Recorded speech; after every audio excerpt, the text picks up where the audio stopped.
Maksudnya segala apa yang mampu dan dapat dilakukan oleh manusia itu berbuat berbuat segalanya Alhamdulillah dengan izin Tuhan.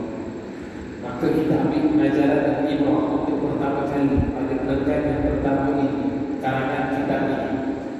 Apa saja benda yang kita nak buat, terutama yang baik-baik, maka mulakanlah dengan basmalah ataupun Bismillahirrahmanirrahim.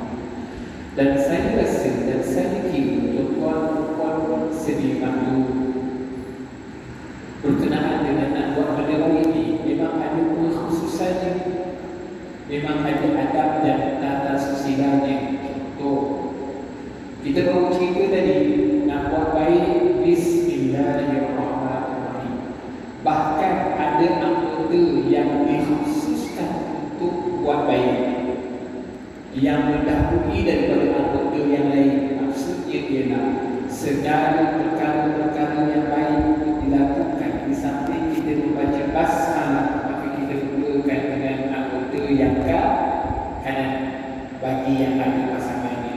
Itu tuan-tuan sedimak makna itu semua cerita yang baik. Contohlah tuan-tuan dan puan-puan, saya tak perlu bimbang dan berusik berkenaan dengan hadirin-hadirat yang hadir pada malam ini ke masjid, ke rumah Allah di Masjid Al-Habib Bainullah. InsyaAllah baik-baiklah tu daripada segi syariat halal haram, insyaAllah boleh faham dengan baik.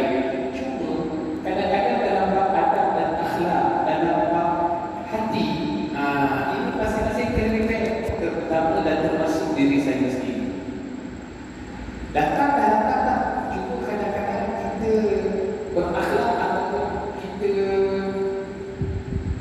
kata mengikut lunas-lunas yang dirumuskan kepada kita atau tidak. Contoh very simple saja, ramai orang tahu dan ramai orang faham masuk masjid kaki mana tempat kanan, keluar kaki kiri, tapi tak ramai yang boleh apply. Itu maksud saya. Tak ada orang masuk masjid tempat, tak ada sebenarnya itu. Tapi kadang tentu termasuk juga dengan kaki kiri, terkeluar juga dengan kaki kanan. Jadi ini persoalan nak train, nak latih. Dia bermula dengan rutin yang simple. Saya ingat saya rasa tuan-tuan kenal dengan Sahibul Fadilah Tuan Almarhum dan Ismail Thomas, atau Ustaz saya kamu Ustaz Ismail Thomas. Saya pernah ketika dalam satu perjalanan dengan beliau ketika almarhum masih sihat, saya pernah ketika menemani beliau ke satu kuliah. Saya masuk masjid. Kebetulan saya menemui beliau. Saya dah dekat sikit dengan beliau. Ketika saya masuk masjid, lupa tuan, walaupun kita ada lah ilmu agama sikit-sikit, tidaklah pandai, tapi ada lah ilmu agama sikit-sikit. Masuk tu, termasuk dalam kaki kiri. Saya ingat dia almarhum Ustaz Ismail terpukul saya. Lain kali masuklah masjid kaki kanan. Saya tanya banyak orang. Walhal masuk kaki kiri haram untuk dia tuan, of course dan tidak. Tapi nak cerita sama juga macam pengarang ni.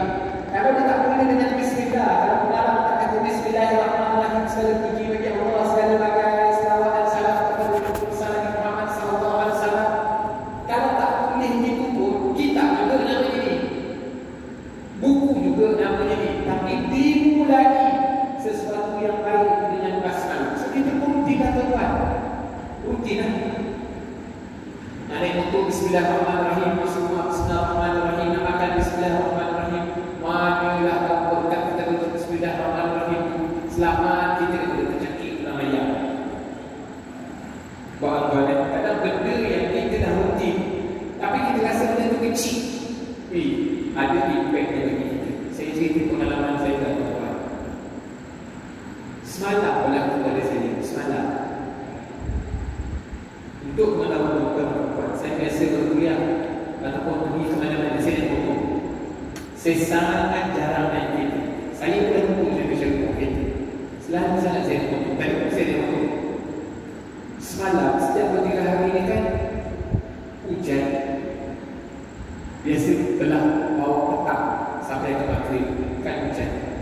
Semalam saya ada kuliah asal di Syarah. Rumah saya di area Badan Pusat. Jadi ketika sampai di satu jalan tuan, dia perlukan ambil corner.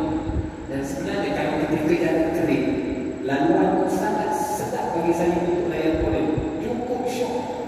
Corner itu kalau ikut bacaan harkat, lebih dari 6 harkat corner. Sedap layan. Tapi tak kenapalah tuan-tuan, hari itu semalam, walaupun hujan rintik-rintik, kalau saya nak layan sikit boleh, tapi nak layan boleh, kalau layan sikit boleh.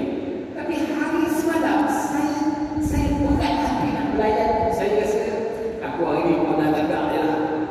Tuan-tuan yang motor faham kena tegak kan? Kena yang sopan lah. Tak ada lah nak beri, nak balik kiri kanan tu. Tegak sikit lah. Tengah-tengah saya tu ikut jalan tu tuan-tuan, saya nampak ada satu kereta dah merompong tengok divider. Kemudian ada lagi 2-3 biji kereta tersandai tepi jalan. Aksiden tu. Dan ketika saya nampak ada 3 biji kereta, saya dah boleh rasa motor saya hilang kawalan. Motor tu sendiri hilang kawalan. Dah begini-gini dah. Dalam hati saya anggaplah minyak. Sebab kalau hanya jalan basah, bukan begitu, dia begitu. Yang naik motor dia boleh rasa feel. Nampak pula saya bukan corner yang ekstrim. Corner tu ekstrim, tapi saya corner tu sopan. Sebab tu saya bukan nak layan corner macam biasa. Saya dah ambil tu tuan-tuan. Tapi terakhir saya sebut dari mulut saya, Bismillahirrahmanirrahim. Selamat tuan, alhamdulillah. Selamat tuan. Kadang-kadang tuan, benda yang kita nampak, sebab tu orang kali pengarang kitab yang soho-soho yang hebat-hebat itu tuan. Orang-orang alim, ini benda simple tuan. Bismillahirrahmanirrahim. Bagi kita, Bismillahirrahmanirrahim. Apa biasa, tak baca pun tak apa. Rupanya bagi orang yang ini basic, orang yang sedar dengan orang yang tidak sedar. Apa dia? Bagi kita yang biasanya Bismillah tak baca, tak apa, biasa. Tapi bagi orang yang rutin, doanya, Bismillahnya, adabnya, ada beza. Sebab kita bukan hanya berurusan dengan diri kita saja, kita akan berurusan dengan makhluk Allah yang lain, dan kita diperhatikan oleh Khaliq dan Pencipta. Ya, ketahuilah wahai saudara yang sangat berminat dan mempunyai perhatian dalam mencari ilmu, yang telah menunjukkan cita-cita yang tinggi dan rasa sangat dahaga terhadap ilmu pengetahuan.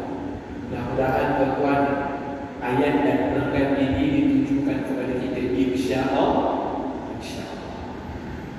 Akhirnya Imam Ghazali seru kita, wahai saudara yang sangat berminat dan mempunyai komitmen yang tinggi dalam mencari ilmu. Mudah-mudahan yang saya nampak ini, kita lah mudah-mudahan termasuk ini. Sebab saya tahu tuan-tuan dan puan-puan sekalian, tidak mudah untuk orang sibuk macam tuan-tuan dan puan ini untuk melihat sekejap antara maghrib dan isya di masjid ini. Tambahan pula penyampai tidak bersebut, penyampainya biasa-biasa saja. Tapi tuan-tuan dan puan boleh duduk sekejap, walaupun kita akan berhenti isya nanti. Tapi kalau nak kira korban masa, tuan-tuan akan ada korban masa kurang lebih 40 minit antara maghrib dan isya. Tidak semua orang mampu untuk berkorban begitu tuan-tuan. Kalau saya kata nak majlis ilmu tuan-tuan, nak pilih lepas maghrib tadi pun tak ramai keluar tuan-tuan. Kebanyakannya, bukan kebanyakannya tuan-tuan, sebahagiannya, segelintirnya, Assalamualaikum warahmatullahi wabarakatuh, Assalamualaikum warahmatullahi wabarakatuh. Tapi tuan-tuan boleh tunggu di sini menjelang isya.